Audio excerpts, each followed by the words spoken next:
These arise from the follicular cells, and they're typically slow-growing with a good prognosis overall. Okay.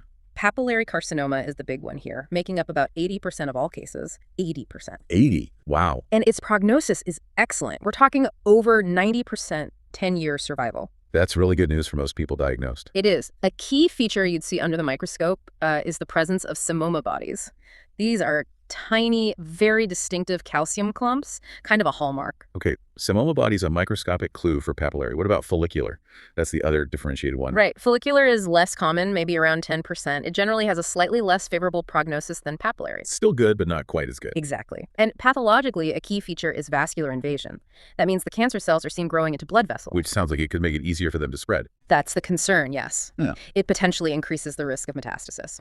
There's also a subtype called Hürthle cell carcinoma, which the notes describe as being a bit more aggressive than typical follicular, Okay. characterized by a specific cell appearance called oncocytic cells, lots of mitochondria. So even within this better prognosis group, there are these important distinctions in behavior and what they look like microscopically. Precisely. Nuances matter. Okay, what about medullary carcinoma? You mentioned it comes from different cells. That's right. Medullary makes up about 5%, and it arises from the parafollicular C cells, not the follicular cells. These cells. Got Its it. prognosis is more moderate, and it heavily depends on the stage when it's found.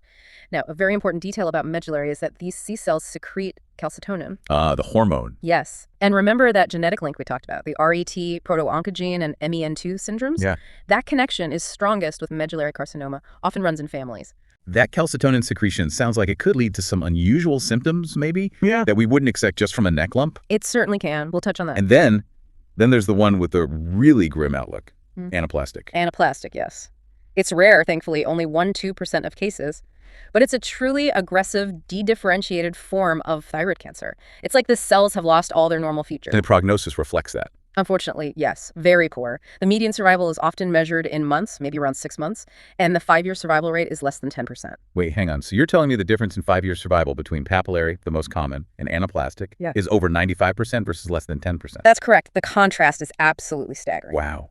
That alone just underscores how vital it is to know the specific type. It's almost like they're entirely different diseases that just happen to start in the same gland. It absolutely does. It really highlights the spectrum.